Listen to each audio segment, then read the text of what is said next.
श्री कृष्ण भगवान की जय। कार्तिक मास की महत्व की 31वीं अध्याय। भगवान श्री कृष्णचंद्र जी महाराज ने कहा, पहले उज्जैन में एक महापापी और दुरात्मा धनेश्वर नामक ब्राह्मण रहता था। वह रस, चमड़ा और कंबल आदि का व्यापार करता था। वैश्यागामी था और मदिरा पान आदि बुरे कर्म करता था। चूँकि वह दिन रात पाप में रत रहता था, इसलिए उस व्यापार के लिए वह नगर नगर घूमता रहता था।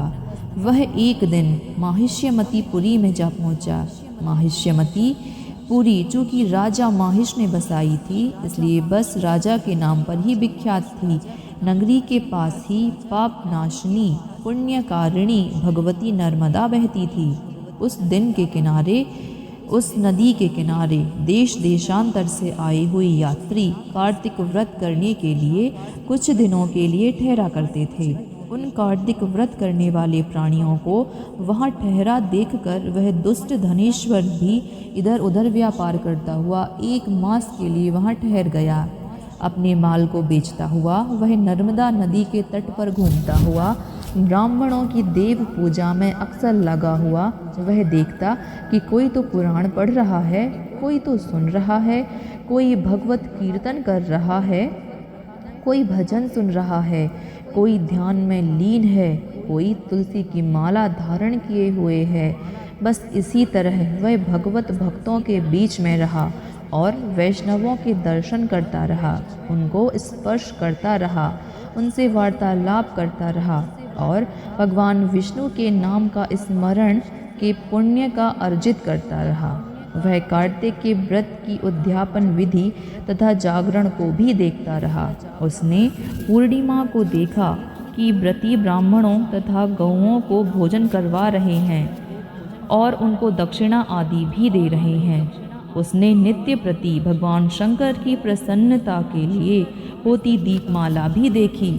त्रिपुर नामक राक्षस की 3 पुरों को भगवान शंकर ने इस तिथि को जलाया था। इसी कारण भगवान शिव के भक्त इस तिथि को दीप उत्सव मनाते हैं। जो मनुष्य मुझ में और भगवान शंकर में अंतर मानता है, उसकी संपूर्ण क्रिया निष्फल है।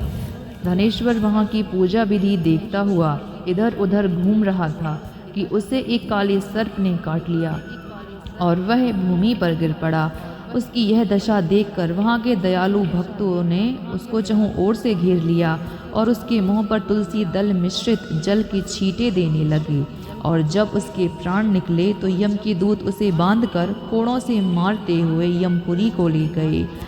उसे देखकर चित्रगुप्त ने यम से कहा, इसने बाल्यकाल से लेकर आज तक बुरे कर्म ही किए हैं। इसके जीवन में पुण्य तो लेश मात्र भी दिखाई नहीं देता। यदि मैं पूरा 1 वर्ष आपको सुनाता रहूं तो भी इसके पापों की सूची समाप्त नहीं होगी।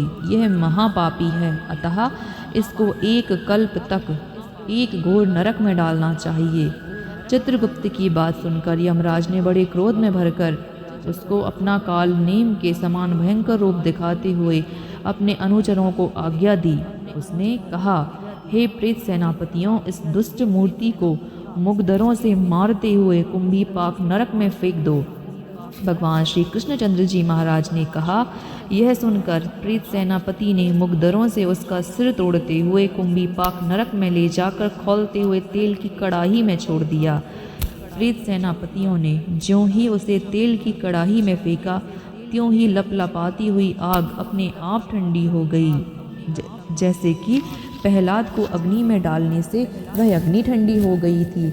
यह विचित्र घटना देखकर प्रेत सेनापतियों ने यमराज के पास जाकर सारा वृत्तांत कहा। यमराज भी सारा हाल सुनकर आश्चर्यचकित रह गए और धनेश्वर को अपने पास बुलाकर स्थिति पर विचार करने लगे। उसी समय नारायण नारायण का कीर्तन करते हुए देवर्षि नारद जी भी वहां आ पहुँचे और यमराज से कहने लगे, हे अरुण नंदन यमराज, यह ब्राह्मण नरक में डालने के योग्य नहीं है, क्योंकि इसने अंत समय में कुछ शुभ कर्म किए हैं जो कि नरक यातना को नष्ट करने वाले हैं। जो लोग भगवत भक्तों का दर्शन करते हैं, उनसे वार्तालाप करते हैं और उनका स्पर्श करते हैं, चाहे उन्होंने कोई पुण्य कर्म ना किया हो, सहज स्वर्ग के अधिकारी हो जाते हैं। अतः धनेश्वर भी पुण्यात्माओं के संग व स्पर्श से स्वर्ग का अधिकारी हो गया है। अतएव यह पुण्यात्मा है, इसे यक्ष योनि दो और केवल इसे पाप भोग करने वाले नरक को दिखा दो। भगवान श्री कृष्णचंद्र जी महाराज ने कहा, जब देवर्षि नारद ऐसा कहकर चले गए तो धनेश्वर को पुण्य आत्मा समझते हुए यमराज ने दूतों को उसे नरक दिखलाने की आज्ञा दी। बोले श्री कृष्णचंद्र महाराज की जय। कार्तिक मास के महत्व की कथा को सुनने से हृदय आनंदित होता है। इतना बड़ा पापी धनेश्वर अंतकाल में केवल 1 माह संतों के साथ रहा और तुलसी मिश्रित जल को मात्र ग्रहण किया और उसके सारे पाप नष्ट हो गए। तो सोचिए, हम यदि इस पुण्य लाभ को अर्जित करें तो हमें कितना पुण्य मिलेगा। वीडियो को अधिक से अधिक शेयर कीजिए, ज़्यादा से ज़्यादा लोगों को शेयर कीजिए ताकि अधिक से अधिक लोग कार्तिक मास के महत्व की कथाओं का श्रवण कर सकें, पुण्य के भागीदार बने। चैनल को सब्सक्राइब ज़रूर कीजिएगा।